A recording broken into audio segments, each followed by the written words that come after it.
Hey guys, I thought I'd make a follow-up video to my Blog TV debate with Keane. All in all, it went pretty well, with a few minor issues, but nothing too significant. I'd like to thank everyone who recorded it and everyone who chose to mirror it on YouTube. I'm pretty sure Brett now has me blocked on Skype, and I've had no interaction with him since he sat there and hung up on me during the event. One thing that became very apparent during our discussion is that sitting has become such an integral part of his lifestyle that Brett imagines everyone and everything to be sitting at all times. When someone sits there, sitting there, I will sit here, you sit there, and sit there. Coughlin sat there, and everybody was sitting there getting into that. He sat there, and his video's still sitting up there. I sat there, you're sitting there, and you can sit there, and sitting there for a while. I did sit there.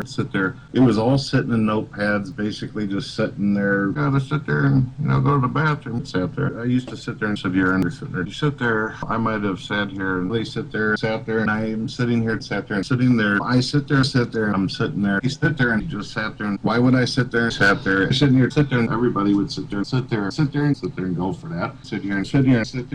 Now, the first thing I'd like to cover is the DMCA topic that I brought up. Brett denied having ever been involved in the filing of DMCAs in his name. When I mentioned the fact that he had Firefly 515 file DMCAs in his name years ago, he claimed that the two of them had simply made a parody video about that, and that no claims were ever filed. Although I don't think anyone buys his parody story for a second, you just never know. When I told him that it obviously wasn't a parody, if for no other reason because people began receiving DMCAs 24 hours later, he asked if I had any evidence.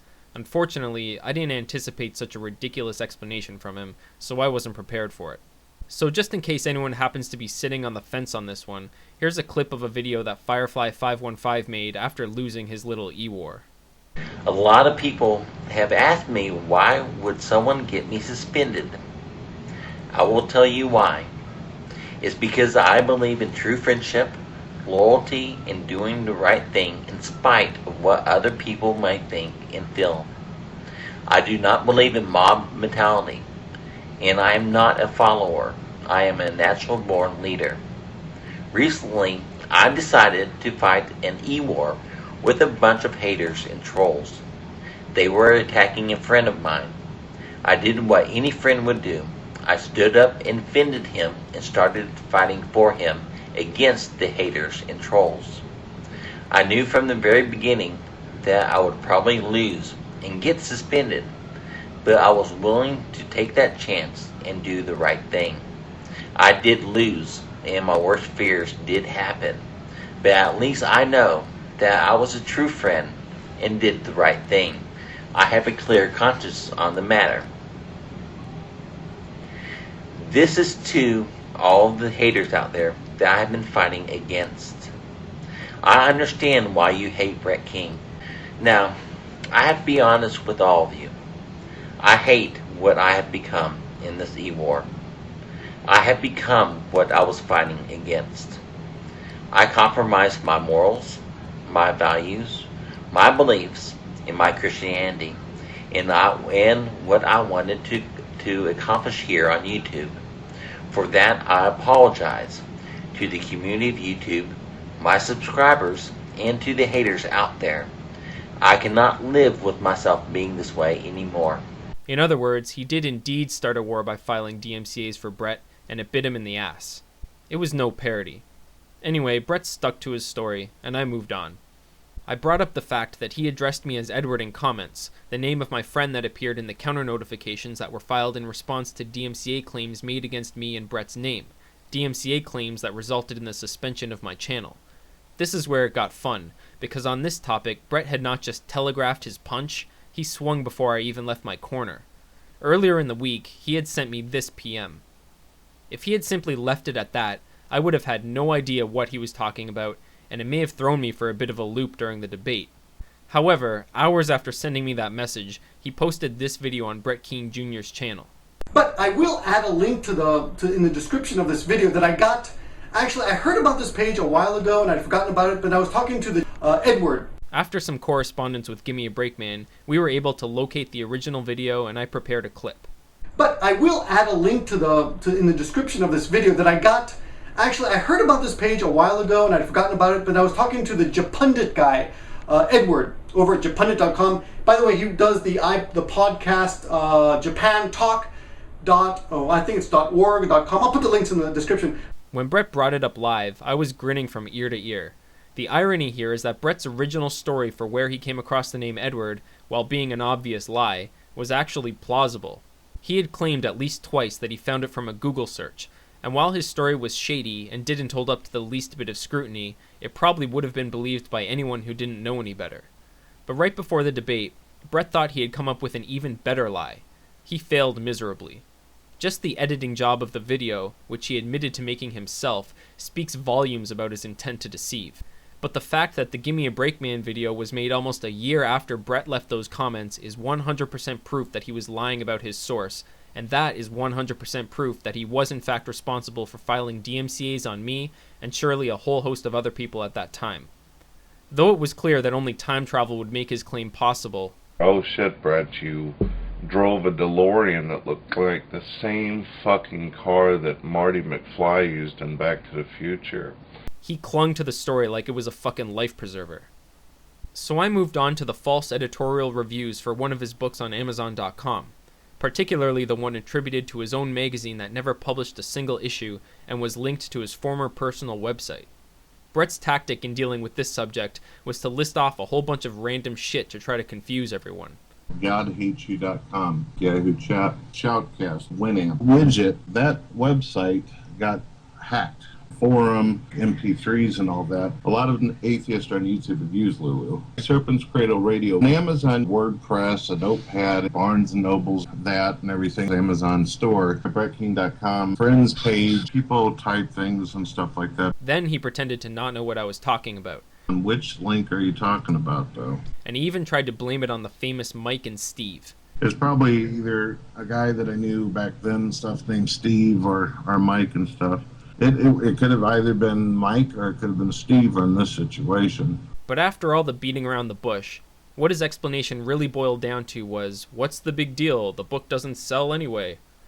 When I brought up his past plagiarism of the Judy Burnett poem, it was clear from his voice that he didn't like where this was going. I never plagiarized anybody's stuff. He eventually accused me of doctoring his video. The problem here is that in all the times he recounted being exposed by Judalicious, he never once claimed that she doctored his video. He only claimed that he credited the author in his description. The copy I played was his original, and the exact same as the one Judalicious showed in her expose. At this point, Brett's wife started getting involved, trying to help him get his story straight. I started hearing them whisper to each other while I was talking or playing clips, and at one point Brett muted his mic. This all culminated in his rage quit, after he ranted about everyone being trolls and juveniles editing videos to fuck him over. For the next couple of days, Brett was pretty quiet on YouTube, except for a nonsensical video about the debate that he made with J-Dub and some other douche, which really only served to make fun of Brett himself. Is it true that back in 1962, you stared out at a window at some people that were getting on your nerves, and you actually fantasized about taking your guitar, running down the street, and hitting them with it? Speak now, don't hold back, now! All right, well, actually, I was born in the 80s, so it's kind of impossible, but what I was able to do is I was able to take a time machine back to the 60s. And recently, he seems to have given up on atheists and is now pandering to Christians, claiming that he believes that because Christians gave him the most money in his last e-begging episode, his prayers were answered and he has to rethink his theological stance. In other words, atheists have his number, so he's going where the suckers are. So I want to deliver a cautionary tale to any theists welcoming Mr. Keane with open arms. The next thing I was going to bring up on Blog TV is the timeline of his past year of e-begging. In June 2010, Brett claimed that the owner of his home was in financial trouble and the property was going up for auction. On the 11th of this month, our home and a lot of other people's homes are going up for some kind of auction thing. He said that he would almost surely be evicted, and he asked people for financial help to get a lawyer and to pay for moving expenses and first month's rent. People sent him money, and of course, he was never evicted. The money went into his pocket. Then, Brett, who supposedly had zero contingency money, was living hand-to-mouth and couldn't even scrounge moving costs, bought a $300 Xbox Slim sometime after. There's Nintendo Wii, which would be a gift for the boy. He does have an Xbox Slim. We know this because the Xbox Slim was released after his e-begging. This means that either he lied about his situation, or he's astoundingly irresponsible with the little money he has. The following December, he made a video introducing his viewers to an Amazon wish list containing over $2,300 worth of luxury items. This seems greedy at best, until you take into account the fact that the following month, he turned around and claimed he hadn't paid rent since October. Hello, ladies and gentlemen. This is Brett Keane. I received a phone call today stating that payments have not been made on the home since October, which is basically totaling out to around $2,300. What kind of a guy who's 2 months behind on rent asks for video games and cameras instead of rent money? Again, either dishonest or astoundingly irresponsible. So in January, he asked for about $2,300, claiming that he was about to be evicted. People sent him money again. In February, despite being in such dire financial straits, he added a new item to his Amazon wish list. The man who was supposedly in desperation and was forced to humiliate himself by asking for handouts had new microphones on his mind. The following month, he asked for even more cash. This time, he claimed that his year-long contract with the new homeowner was up and he could be evicted at any moment. The paperwork that we had with these people, it's gone. It's pretty much, it's no longer valid anymore. Not gone like it flew away or a fucking dog ate it, but basically our contract with this new company is up. They gave us a year, and they're not even obligated to have us fucking stay here anymore. Being that we are under no obligation by these people who actually own the land now, and the banks and everything else, they pretty much are going to end up sooner or later probably sending the goddamn cops up to my fucking place and having us put out on the fucking street. We don't have a contract with them anymore, so there is no 30 days, 90 days where we can just sit on our ass and try to figure out a solution. An interesting assertion, since it still hasn't been a year since his home was supposedly auctioned. It's important to point out that right after advertising his Christmas wish list, and also while he was asking for money in March, he decided to put his kids in videos, a transparent strategy to manipulate his viewers. All of this should paint a very clear picture. Either he's lying about his situation in order to sponge off his viewers, or he'll very likely squander any money he's given. I'm actually inclined to believe that it's both. In my questioning of Brett, I was building up to asking why he told two different stories about his abuse charges. That's when I really expected the sparks to fly. However, at this point I don't really think that it's necessary to delve into that, but I am willing to provide the evidence to whoever may be interested. And I'd like to close with a message to Brett. Brett, in the comments you left when trying to drop my docs, you threatened me with legal action. I'm wondering what sort of legal action you had in mind. It occurs to me that maybe the FBI would be interested in hearing about a person on YouTube making repeated claims of impending eviction and health problems while asking for money. If you're not telling the whole truth, it's clear-cut fraud, and people go to jail for that. I also wonder if you've declared any of those donations as income. Tax season just ended, after all.